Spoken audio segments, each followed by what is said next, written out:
Salam alaikum. Donc, dans cette vidéo, on va faire une simulation sur le logiciel Automation Studio pour expliquer l'amélioration de facteurs de puissance d'une installation par, par un condensateur, par le branchement d'un condensateur en parallèle avec cette installation. Donc, pour cette simulation, on va utiliser ce montage. Donc, on a besoin d'un générateur, générateur de tension sinusoïdale d'une tension efficace 24 volts. Donc, une résistance de 10 ohms, une inductance de 10 mH,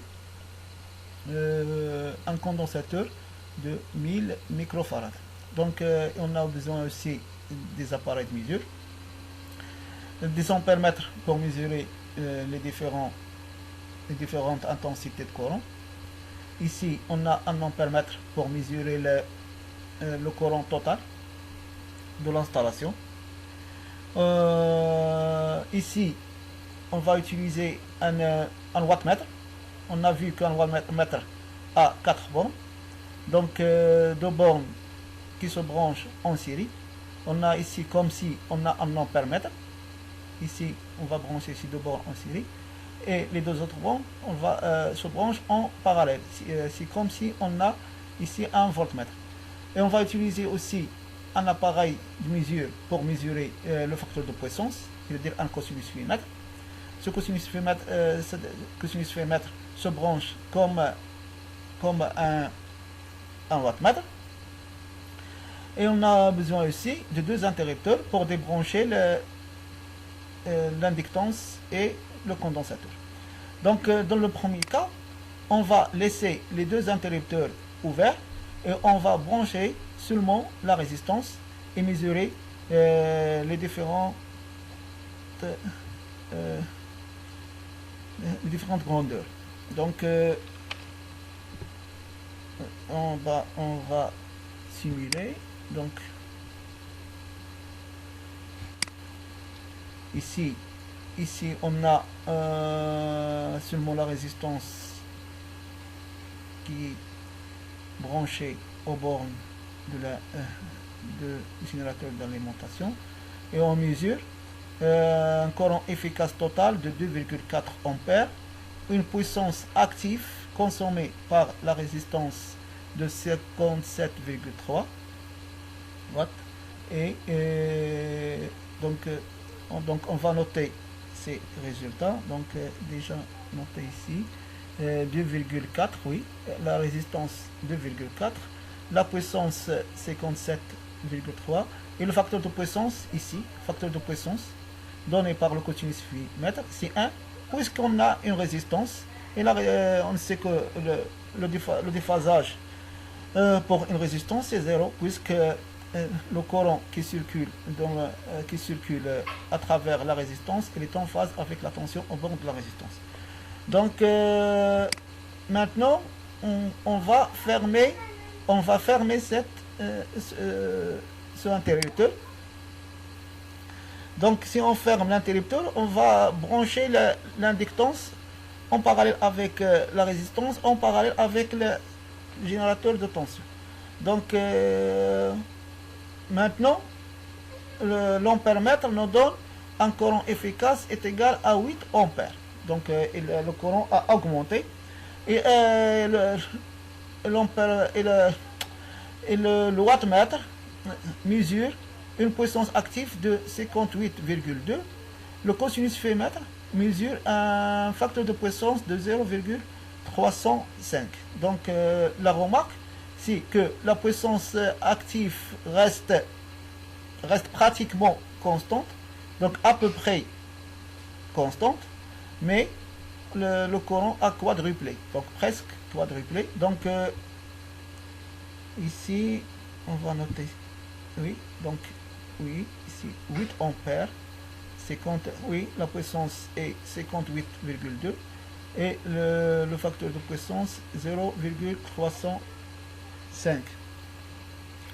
Donc la remarque, c'est que la puissance active reste constante, presque constante, car on sait que la puissance active est consommée seulement par les charges résistives. L'inductance ne consomme pas de la puissance active. Donc la différence entre 57,3, cette petite différence entre 57,3 et 58,2 est due à la résistance interne de l'inductance. Donc pour diminuer le courant, total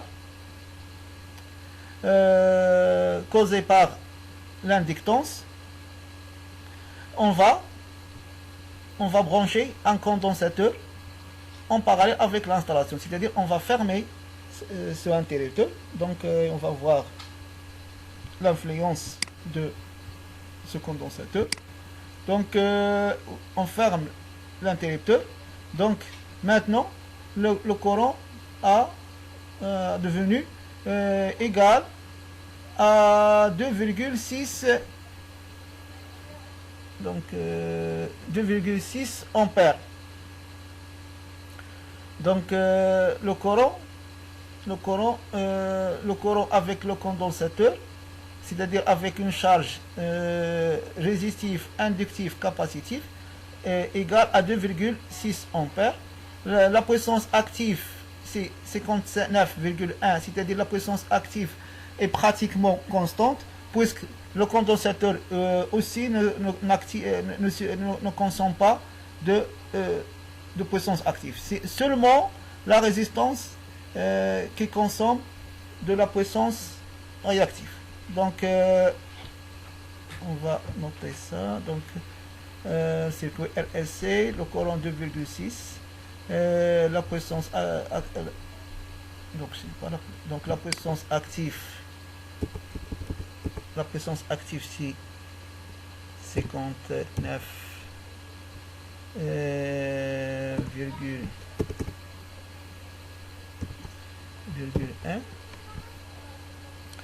Donc le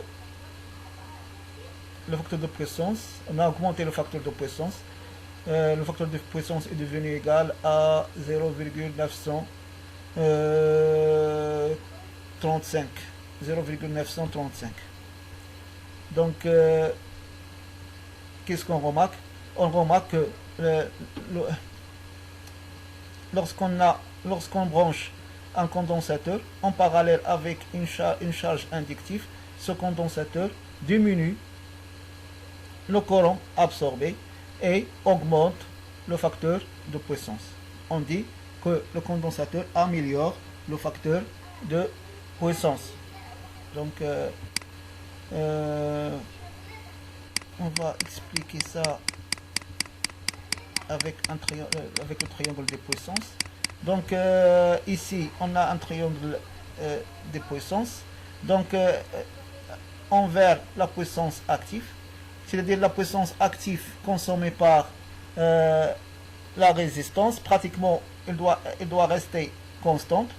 Donc la puissance active. Lorsqu'on branche une inductance, cette inductance consomme de la puissance réactive, l'énergie réactive, la puissance réactive. Donc ici Q, c'est la puissance réactive consommée par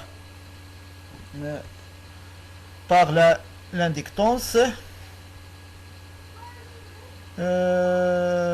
Et ici S, c'est la puissance apparente de l'installation dans le deuxième cas, c'est-à-dire dans le cas où on a une résistance en parallèle avec une inductance. Pour déterminer la valeur de courant, I, on peut diviser S par E, par la tension, par U, la tension efficace de la source de tension sinusoïdale. Ici on a 24 volts. Donc si on divise S par 24 volts, on va trouver le courant I dans le deuxième cas, c'est-à-dire une charge résistive inductive. Donc dans le troisième cas, lorsqu'on branche un condensateur, donc le condensateur va fournir de l'énergie réactive, va fournir de la puissance réactive. Donc va fournir de la puissance réactive, c'est-à-dire QC doit être QC est négatif, donc QC est négatif. D'après le théorème de Boucheron, pour déterminer la puissance réactive totale de l'installation, on peut faire la somme de deux puissances réactives, la puissance réactive consommée par l'inductance et la puissance réactive fournie par le condensateur.